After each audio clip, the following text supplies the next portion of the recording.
Good morning. It's morning when I'm recording this. Hopefully you're watching it in the morning, but if not, then good afternoon. This is a quick PowerPoint on political environment, socialization, and ideological frameworks. We're going to talk a little bit about ideas surrounding how we get politicized. In other words, how do we become liberals or conservatives or populists or libertarians? How do our political ideologies get formed? That's what this will be about. So let's talk a little bit about political behavior. Political behavior is just the combination of beliefs and actions that you have, that you live out. So the beliefs and, more importantly, the actions that you have. And in a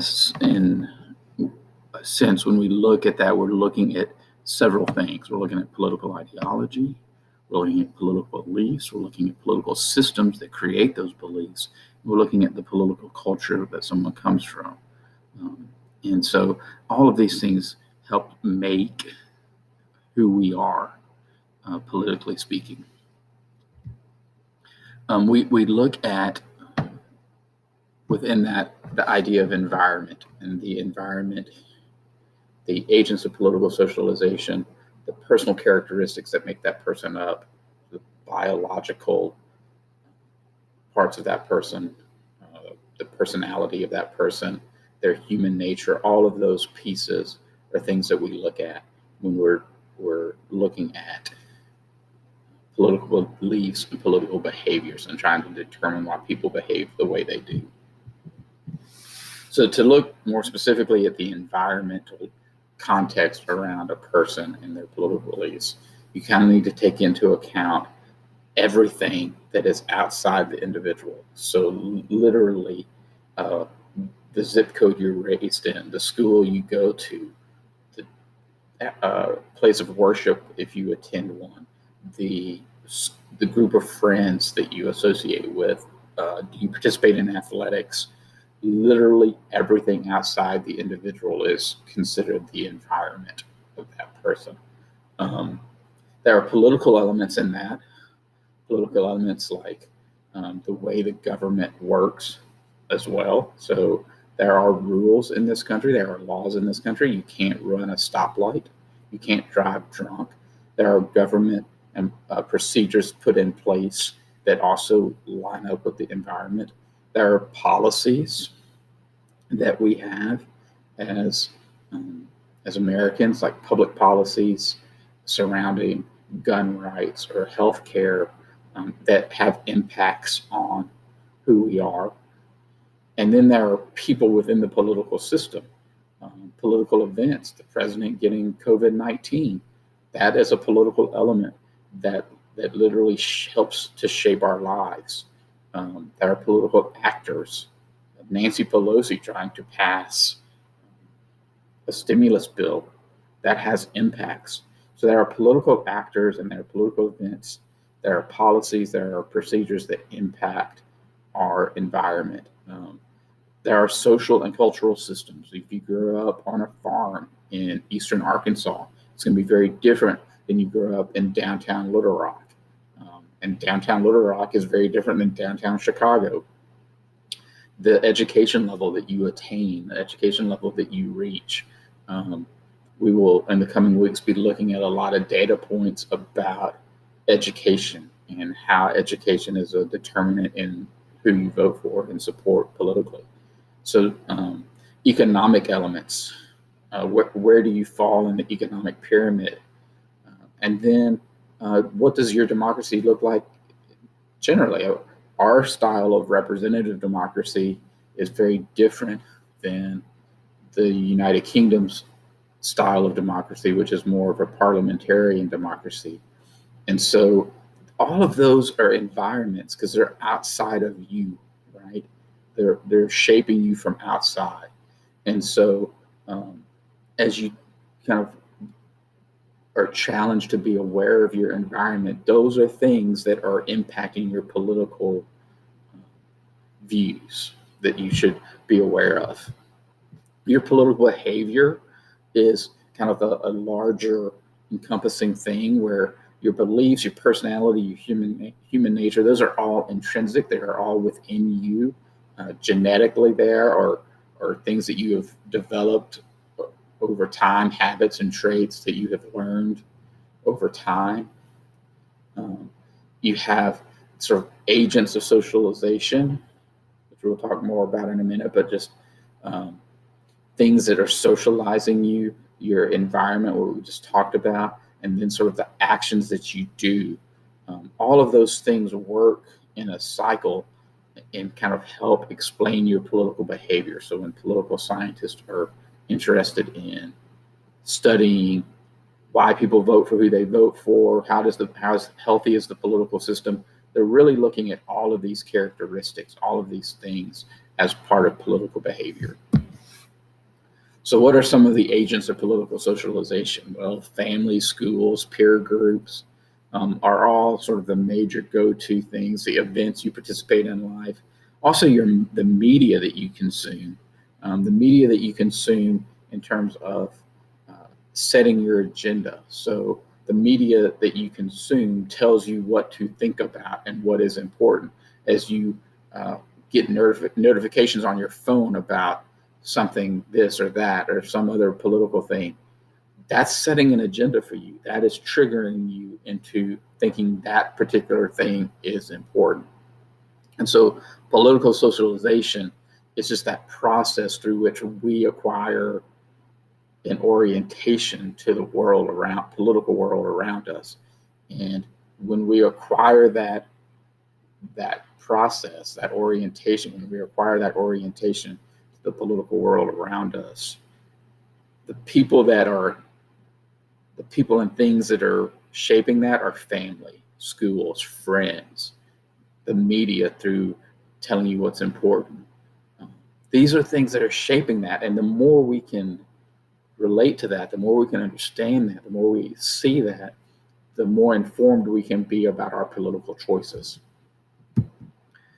Personal characteristics are another part of this, and this is very much kind of some of the things you can control, some of the things you can't control, but the idea that your age, your race, your gender, your ethnicity, your education level, your income level, your occupation, all of those things, and particularly when you're young, like you can't control your zip code when you're 5. When you're 5, your zip code is your zip code. So like all of those kinds of things, though, do have a great impact on how you orient yourself to the political world.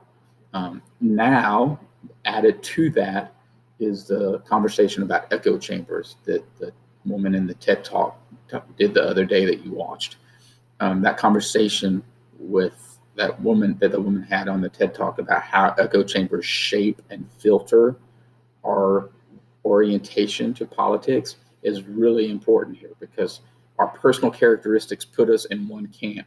And if we only associate with people in that sort of characteristic and then with that same agents of socialization and in the same boat as we are, then it really does filter out and keep us from seeing a larger perspective and a larger worldview. And it's a fascinating sort of field of study, because we're seeing this happen in real time, where because of echo chambers, people are getting isolated and creating their own facts.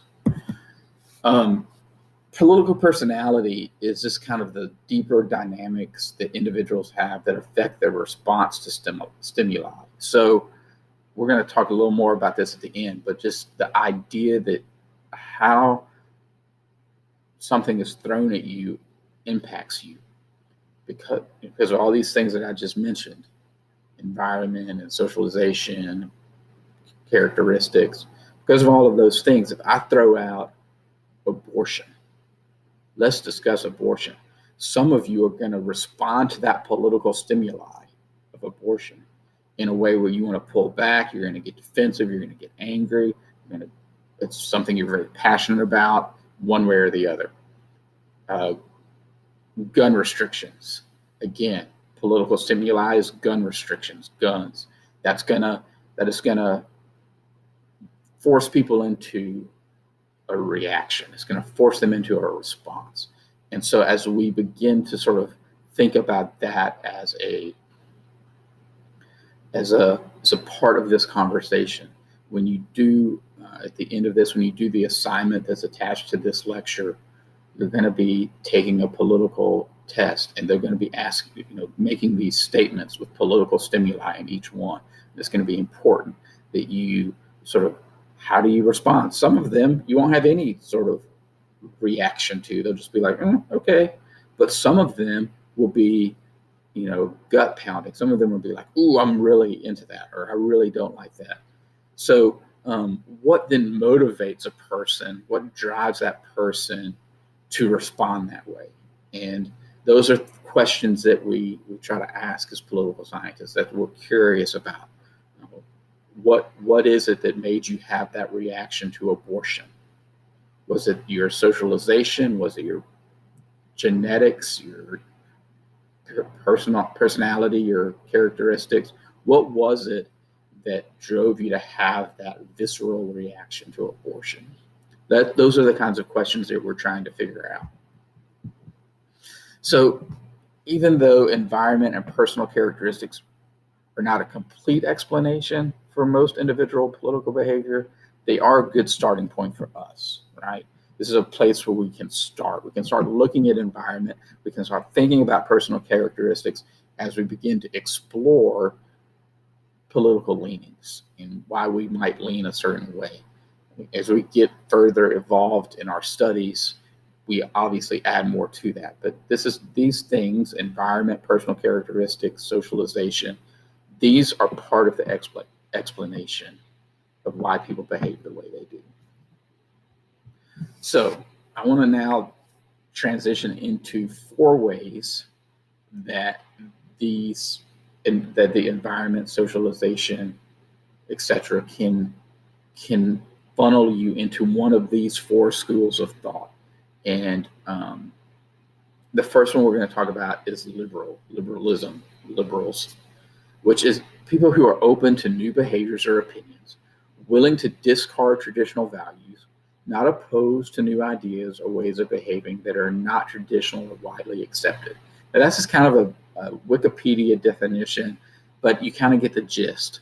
A liberal is someone who is not tied to traditional values, somebody who is progressive in the sense that they are willing to push forward, even if it means leaving something behind. And so liberals are seen generally as people who will embrace the changing cultural norms. 30, 40 years ago, conversations about LGBTQ were not where they are now, right? Even a liberal 20 years ago might have been opposed to same-sex marriage, but still been a liberal. Now, if you're a liberal, you're not going to be opposed to same-sex marriage. And that's not good or bad. It's just a statement about how liberals and liberal thought evolves. Liberal thought, as it relates to education, is really about how you want to broaden a person's general knowledge and experience, right? I'm more concerned with you being a critical thinker than with any sort of technical facts and figures that you might learn. It's more important that you get a broad understanding of how to be thoughtful and how to think. And for liberals, this is key. This is really important. If you're open-minded, if you're taught to be thoughtful, if you're taught to be a thinking person, this is what they're striving for. In terms of political beliefs and in terms of governments should be really active in supporting social and political change. Generally speaking, liberals are in favor of government pushing regulations and pushing ideas and concepts that raise up all people, that create an awakening. So a good example is the 1619 Project out of the New York Times, liberals would be really excited about teaching that curriculum and sharing that knowledge that the New York Times staff put together on slavery and the birth of our country, and how slavery really did birth this country. That is, a thing that government should be doing, right? A liberal will say that government should be putting that in school curriculums, right? Government should be pushing that. So that's where liberalism is. Generally, liberalism, again, is large generalization, but you get the point. That most liberals do believe in equality and individual liberty. They support private property and individual rights, support the idea of limited constitutional government, and recognizing the importance of related values such as pluralism, tolerance, autonomy, bodily integrity, and consent. So this last phrase here, related values such as pluralism, tolerance, autonomy, what we're saying is that people who are liberals generally embrace diversity, embrace tolerance, embrace a person's right to choose what they want to do with their body, and that consent is an important part of who we are, right? That we need to have consent before we do something to somebody. Historically, liberalism, this is a quote from John Stuart Mill, who lived in the 1700s. Although it is true, not all conservatives are stupid people, it is true most stupid people are conservatives. That's a quote from John Stuart Mill in the 1700s. And really what he was meaning by that was that liberalism is rooted deeply in reason, science, and knowable and concrete facts. So as liberalism was coming into existence in the 1700s, in the age of the Enlightenment, it became very evident that if you were liberal, you supported reason and science and knowable concrete facts. And that was what liberalism was and still is. And conservatives would be people who were the opposite of that, who did not want to embrace reason, who did not want to embrace science. And so that's where John Stuart Mill is coming with this quote. Conservatism is a belief in the value of established and traditional practices in politics and society. They don't like change. They tend to stress established institutions, and they prefer gradual development to abrupt change. They specifically call for lower taxes among corporations, limited government regulations on business and investing, strong national defense, individual financial responsibility, particularly in terms of retirement and things like that, and healthcare. So there's a lot there to sort of to point to and say conservatives like things that are kind of the status quo. Let's keep business strong. Let's not overtax people. Let's not overregulate people. Let's not, let government interfere. Right? Government pulls back, and that means that they're not regulating companies on pollution as much. They're not going to have high taxes for corporations.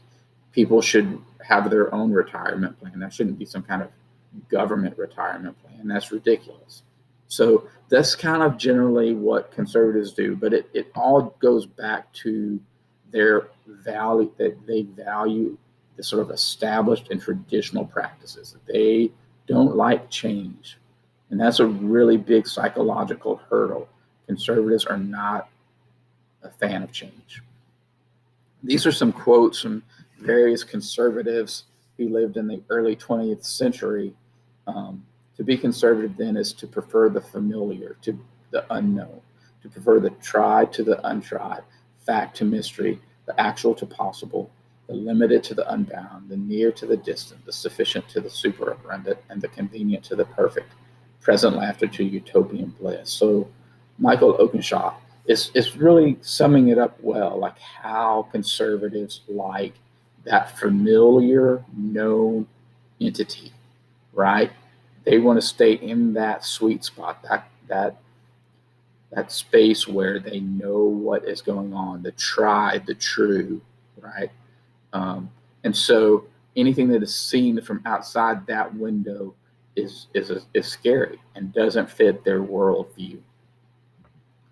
Um, this is a quote from Franz von Papen, who was actually the guy who helped Hitler rise to power in the 1930s in Germany. His quote is, "The essence of conservative ideology is anchored in the divine order of things." In other words, there is a divine order. There is an order, and to be conservative is to pledge allegiance to that order.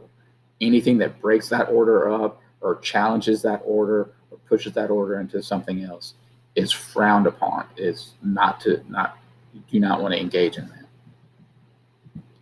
Conservatism, kind of the overarching action, is just a desire to protect the status quo, to support the sovereignty of a nation. It's an extreme patriot in so much as that they want the status quo to remain the same. And the government does very little, but the government at the appropriate amount, would be to protect the status quo. Real quickly, populism is really simply emphasizes the role of the people. It ranges across the liberal conservative spectrum. So if liberal and conservative are coming this way, populism will fall somewhere in here, right? You've got Bernie Sanders, liberal populist. You got Donald Trump, conservative populist. So there's a wide range there, but always the populist message is opposed to the elite. And whoever the elite are defined as, depending on where you are on the spectrum, the elite are defined differently. Libertarianism is just a core principle that you uphold personal liberty at all costs. So you have maximum political freedom and autonomy from the government. You want to do drugs? Do drugs. Government shouldn't make any sort of laws that make drugs illegal. Any drug, right? You want to drive 75, drive 75. You want to drive 30, drive 30. That you have maximum political freedom and autonomy, and there's just a real skepticism and a little bit of skepticism and hesitation about the value and the authority of the state and the government. So populism and libertarianism, like I said, kind of fall within the spectrum, the larger spectrum of liberals versus conservatives. So when we look at policy, what you need to be thinking about is, what is your factual knowledge about the political world? So all those things I started this lecture with, where are you with your political socialization? Where are you with your personal characteristics? Where are you with those things? What are your feelings about it? Are you passionate about it? That political stimuli, are you passionate about it or not? And then kind of assessing those things. What tools do you have to assess? And to that, there are these three things. And this, again, will go back to the assignment: cognitive orientation, affective orientation, evaluative orientation. The cognitive orientation, that's just political fact. Political fact is taxes for middle-class America are too high. Now, maybe that doesn't get you juiced up, whatever. That's just whatever. That's a political fact that you have a cognitive orientation of that. You kind of understand that taxes are too high, taxes are too low, whatever the statement is. You kind of just understand it, and it's fine. It's pretty simple. The affective orientation is when it evokes an emotion in you, right? When the tax level of a person is something that you take personally and evokes a real emotion, positive or negative, in you. The evaluative orientation is when you synthesize those facts and those feelings and you make a judgment. So taxes are not high enough for middle-class America, and that really gets you pumped up. You think they should be higher. And then you gather the facts about the tax system and what other countries are paying in taxes, and you put all of that information together. That's an evaluative orientation. So why is this important? Well, it's going to help guide our worldview. It's going to help us see how the world operates. And the more you can understand this, and the more you begin to pay attention to these things I'm pointing out, the more you will have connections to the world around you. If you think about these things I'm talking about, if you really get and do this political test I'm about to go over with you, then you certainly will have a better understanding of the world, where your friends are coming from. You'll just have a better and more enriching experience. And so I'm going to stop this video and do another video on the assignment, because that's going to have to be a different thing. But this PowerPoint helps us understand our worldview. And the assignment you're going to do will be a political test that helps point you into where you currently are. It will put you on a graph and say what your worldview is, and you will look at that and you'll be able to say, is that really my worldview, or is that my worldview today?